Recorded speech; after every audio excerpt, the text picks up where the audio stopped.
It truly means a lot to me. I would like to thank the Recognition Committee for putting on this event and helping put me out in pasture in style. So I don't know who's, I know there's some cadets back there that helped get this together, and Monica and Laura out in the hallway. I'd just like to say thank you.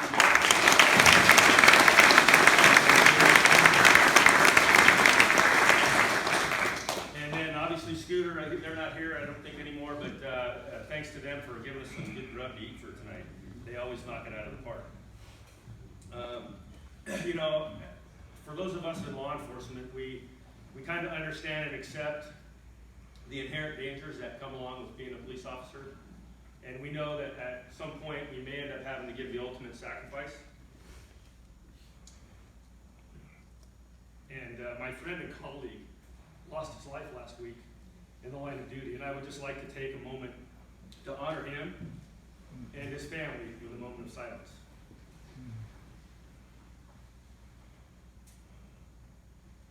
Thank you. Rest in peace, Rambo. You know, I've been talking about retiring for off and on for a couple of years now. And every time I talked about it, I kind of more or less said I was just going to kind of, you know, go quietly and disappear like a fart in the wind and just kind of walk out the door as quietly and gracefully as I could. But I want to give a shout out to the boys from the Snake Pit. For those of you that don't know what the Snake Pit is, I know some people here are chuckling and they know what it is. It's my garage. It's a place where the neighbors are all welcome, and we talk about politics, we talk about current events, and there might be an adult beverage consumed every now and then. But every time my conversation, my retirement would come up, I would talk about how I just wanted to kind of, you know, fade to black.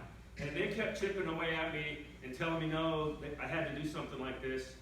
And in all honesty, I just want to thank you guys for really encouraging me to do this, because it's important for me to get up here and publicly humiliate or thank some of the people that have been instrumental in helping me have a fabulous career. So thank you guys for always kind of encouraging me to do this.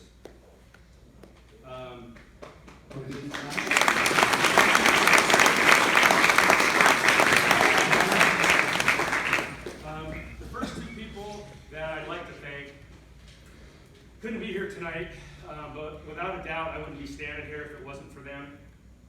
They helped my sisters and I, don't start crying. They helped my sisters and I build the foundation for integrity in our character that would later prove to be cornerstones of my career. And I just want to thank my parents. I love you guys, and I hope I made you proud. You did.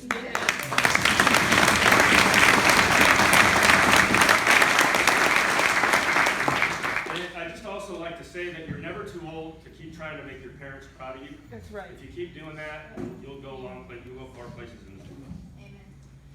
Amen. You know, as a result of me leaving, there was a promotional process, like Ken said, and you know, as kind of what happens in our promotional process, people reach out to people that they ask for advice from, and a couple of people, you know, still remembered to think about me, and you know, I wasn't too old to give a little bit of advice. And somebody came by my house, and we had about a 2 or 3 hour long conversation about promotions and things like that. And you've heard a little bit touched on here tonight about relationships and partnerships. But during that conversation I had with that person, he asked me what I thought was one of the integral components to a successful career. And had he asked me that, you know, 20 years or so, I probably would have given him a completely different answer. But having the knowledge and the hindsight of, you know, 28 years in law enforcement, I answered him like this. I told him that success in this profession, as in your personal life, is all dependent upon you building strong relationships and keeping those relationships going. And I didn't always heed my advice. A lot of times I let my ego get in the way of continuing partnerships and relationships like that. And I just think that that's one of the most cornerstone components of a successful career. And I told him that during the course of those relationships, they're going to get fractured and they're going to get broken at times, and that he needed to work equally as hard to fix those relationships as he did building them. because he'd be better off for it, the other person would be better off for it, and people around them would be better off for it. And I truly believe that. So that's just my words of wisdom for tonight.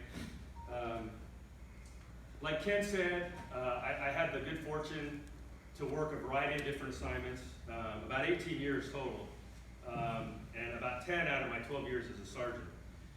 And I was afforded the opportunity to work with some of the best cops that this world has to offer. And I'm not just saying that.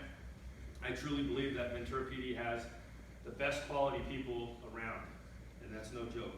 When I went into the gang unit in early 2007, I had the good fortune to work with people like Derek Brunk and Patrick Lindsay, Bill Dolan, Todd Horrigan, Dan Stegner and Dave Ruggiero, Kenny Welch, Vaughn Gilbert, Eric Vasquez, and James Espinoza. And I know a lot of those people are here today, but I just want everybody to understand that those people did God's work day in and day out, and we made sure that each of us went home every single night to our families.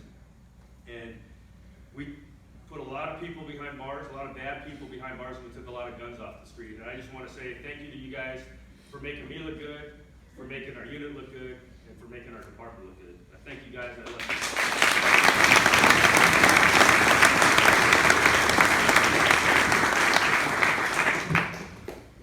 This is water, really. It's not snake venom.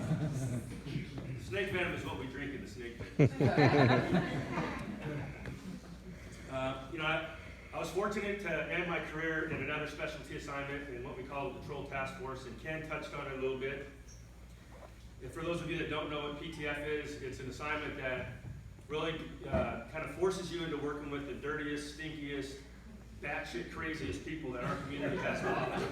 I know the people from behavioral health know exactly what I'm talking about. I work with people like Mike Anselmo, Billy Griffin, and Jeff Wojnarowski, Jaime Uribe, also the Tapatio man back there,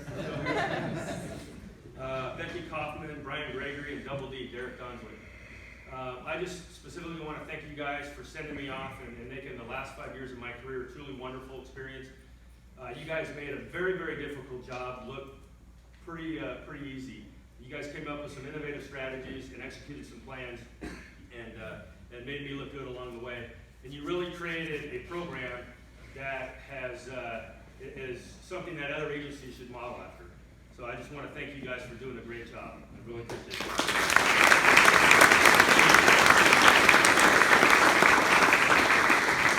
I know some people are saying, hey, wait a minute, you left out Craig Kelly.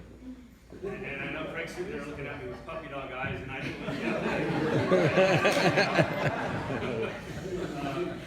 I just think that you deserve some special recognition. For those of you that don't know, Craig was my corporal for about the last 7 years, from a patrol corporal in dispatch, and then for about almost 5 years in PTF. And I thought because Craig actually tried to kill me one time, that he deserved some special recognition. And I'll tell the story real quick, unless you'd rather tell it. So it was back, I think, in 2012. It was the end of summer, and we were working our graveyard shift together, and it was kind of a hot summer, and I was having some difficult time, not necessarily breathing, but like really getting a full set of lungful of air. And Craig kept telling me, he's getting lower in the seat. Craig kept telling me that it was just allergies, and that he had a pill for me to take. And I'm not a big pill taker, so I'm like, nah, I'm not gonna take the pill. My problem continued for a little bit, for a couple months. Craig kept chipping away at me. You gotta take it. It's a generic Claret D. It's off the shelf, man. Don't worry about it. Well, one day I got tired of, having a hard time catching my breath, and it was after Code 7, not Code 12 or whatever you call it, Richard. It was after Code 7 at El Pollo Loco. So Craig goes to the back of his truck and he opens the trunk, he pulls out his backpack, and he gives me this generic Claret D. So I take it, and about an hour later, we respond to, I think it was the Viking Motel, on an armed subject, barricaded in a room, wanted parolee and all that stuff. And probably after about an hour on scene, we determined the guy wasn't there anymore, and we're breaking this thing down.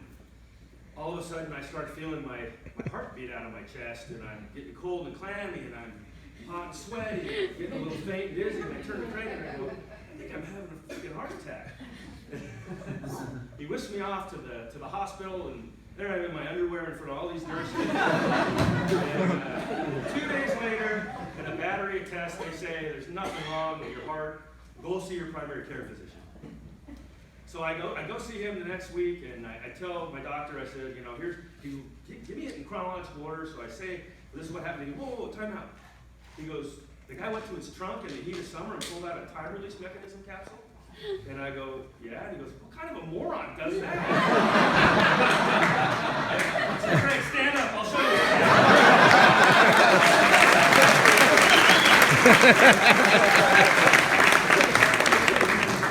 What's an allergies? What's an allergy?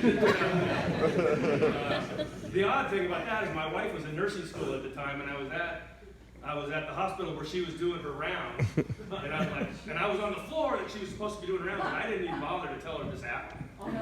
And until I figured out that she was going to be there, so I didn't tell her. But in all honesty and all sincerity, Craig, I just want to say thank you very much from the bottom of my heart. You made the last 7 years of my career a lot of fun to come to work. I'd like to think that we were a great partnership, and we helped mentor and role model some younger officers. And I just wish you all the best. And incidentally, like Chief said, Craig got promoted as a result of me retiring. And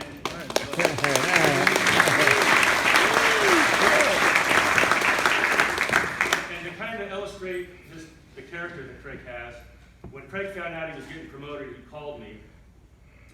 And he told me the good news.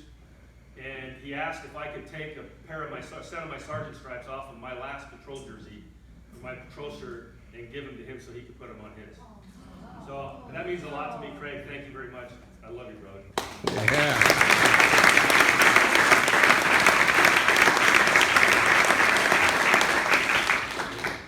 So there's two people in this department that, without a doubt, I wouldn't be standing here talking about all the fun I had and talking about the success that I enjoyed along the way. I could tell stories all day long about these two guys. But I won't. I'll spare some. I'd be up there all day long, and there's not enough alcohol left to enjoy it. But I'm talking about Quinn Fenwick and Ken Corney.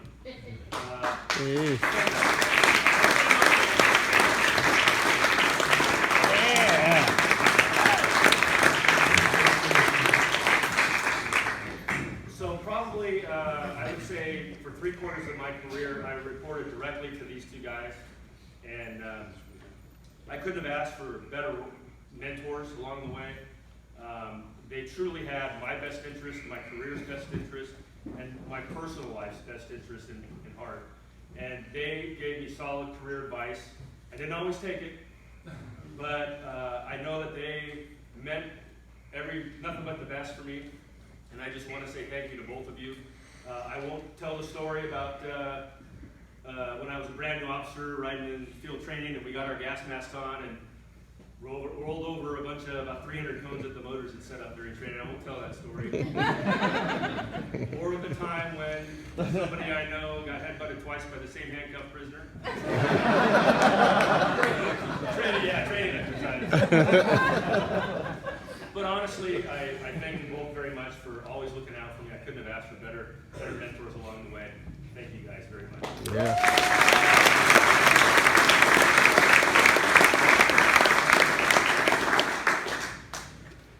Now this is where it gets a little dicey. The last two people on the department I want to thank are Assistant Chiefs Mariana and Darren Schindler. So Darren, what year did you come to BP? From when? What year? 95. 95. So back in 1995, Darren wasn't as socially polished as he is today. He was a little rough around the edges and didn't have a lot of friends here.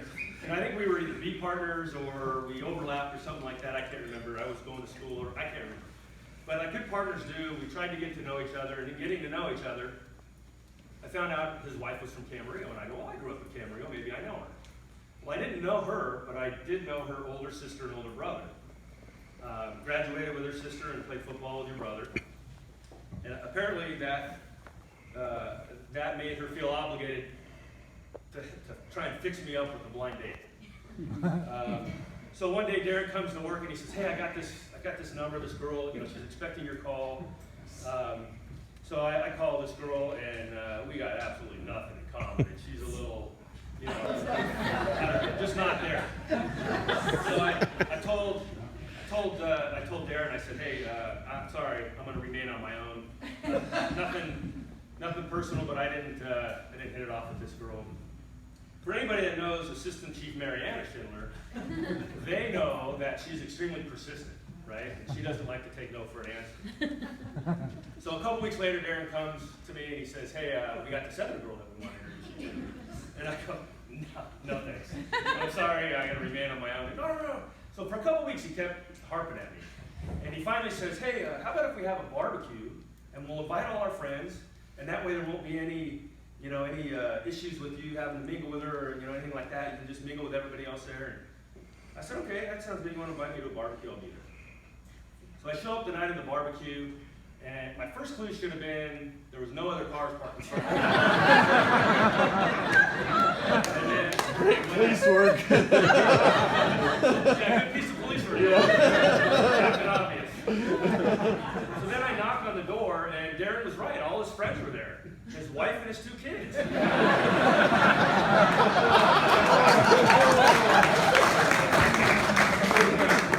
I'm thinking to myself, holy shit, this is all that's going to be here? There's going to be a lot of pressure to, look good in front of this girl. And then all of a sudden, the person that I was there to meet showed up. And it turned out to be my wife.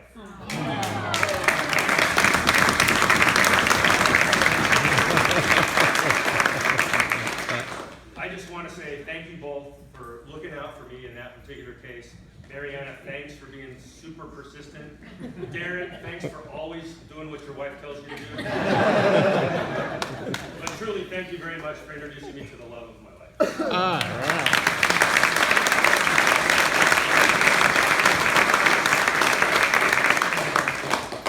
Who has given me the 2 best gifts a father can have. This is my son TJ and my daughter Maddie. I said, don't cry. Like Richard said, you can, and this isn't about me, this is really about my wife. I was gone a lot, and she was the rock of the family. But you have helped raise 2 of the most wonderful children I can ever imagine. I'm extremely proud of you guys, and for everybody in here that knows me, they know I'm a family first guy, and they know how much I love my family. There's people that avoid me in the hallways because all they know I'm going to do is talk about how proud I am of my kids. And I am extremely proud of both of you guys, of the young adults that you guys have grown up to be. And I love you with all the bottom of my heart. And I just want you guys to know that there's nothing in this world that you can't accomplish if you put your mind and your heart to it. Thank you very much.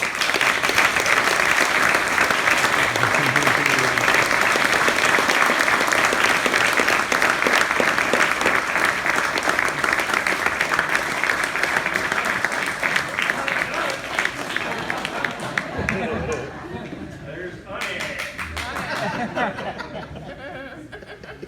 So, like I said, Mariana and Darren introduced me to the most wonderful woman in the world. Not only is it not easy to be a cop's wife, but I made it extremely difficult for my wife in a lot of cases. With some of the assignments that I worked and some of the odd hours, and I'd call her one minute and say, hey, I'll be home for dinner in an hour, and call her 15 minutes later and say, hey, we're on our way to the Mexican border. Or in the San Joaquin Valley or something like that on a narcotics investigation. And all the while, she maintained the household, and she did an outstanding job with our children. And I couldn't have asked for anybody better to share my life with than you. I love you from the bottom of my heart. You're the best thing that's ever happened to me. And you're as beautiful today as the day that the Schindlers bamboozled me into.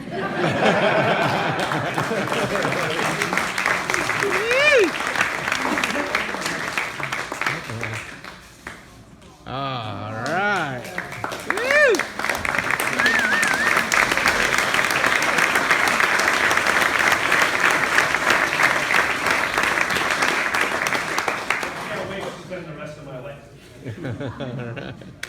Once again, I just want to say thanks again for everybody, and I guess officially, one Sam is 10-7.